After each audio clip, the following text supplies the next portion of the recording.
நான் நல்ல குடும்பத்தில் பிறந்தவள், தைரியம் இருந்தால் இதை செய். வெளுத்துவிட்ட கெனிஷா. ஐயோ பாவம் ஆர்த்தி.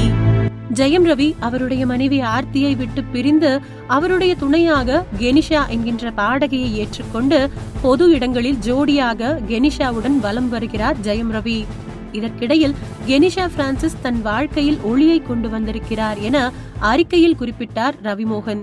ஆனால் அந்த ஒளி தங்களின் திருமண வாழ்க்கையில் இருளை கொண்டு வந்து விட்டதாக தன் கடைசி அறிக்கையில் தெரிவித்திருந்தார் ஆர்த்தி. ஆனால் ரவிமோகன் வாழ்க்கையில் விவாகரத்து நடக்க தான் காரணம் இல்லை என முன்பு தெரிவித்தார் கெனிஷா பிரான்சிஸ். இந்த நிலையில் தங்கள் திருமண வாழ்க்கை பிரச்சனையாக மாற காரணமே மூன்றாவது நபரின் வருகைதான் என்றார் ஆர்த்தி. இந்த நிலையில் கெனிஷாவின் இன்ஸ்டாகிராம் பக்கத்திற்கு நேரடியாக மெசேஜ் செய்யும் இணையவாசிகள் கெனிஷாவை மிகவும் மோசமாக விமர்சித்து வருகிறார்கள். கெனிஷாவும் தன் மீது வைக்கப்படும் மோசமான விமர்சனங்களை தனது இன்ஸ்டாகிராம் பக்கத்தில் பகிர்ந்தும் வருகிறார். குறிப்பாக இணையவாசிகள் பயன்படுத்திய மோசமான வார்த்தைகளை அப்படியே அவர்களின் இன்ஸ்டாகிராம் பக்கத்தின் பெயரோடு பகிர்ந்துள்ளார். இது பலருக்கும் அதிர்ச்சியை கொடுத்துள்ளது. இணையவாசிகள் பலரும் கெனிஷாவை மிகவும் கீழ்த்தரமாக விமர்சித்து ரவியை விட்டுவிட்டு போய்விடு, ரவியை அவரது அழகான குடும்பத்துடன் வாழவிடு, வெறுமனே பணத்திற்காகவும் புகழுக்காகவும் ஒரு குடும்பத்தை சீரழித்து விட்டாய், இதற்கு கட்டாயம் நீ பதில் சொல்லியே ஆக வேண்டும், ரவியும் பதில் சொல்லியே ஆக வேண்டும், அந்த 2 குழந்தைகளின் பாவம் உங்களை சும்மா விடாது, உனக்கு குடும்பம் இல்லையா, உனது பெற்றோர்கள் உனக்கு இதை சொல்லித்தான் வளர்த்தார்களா என கெனிஷாவை வறுத்தெடுத்து வருகிறார்கள் நெட்டிசன்கள்.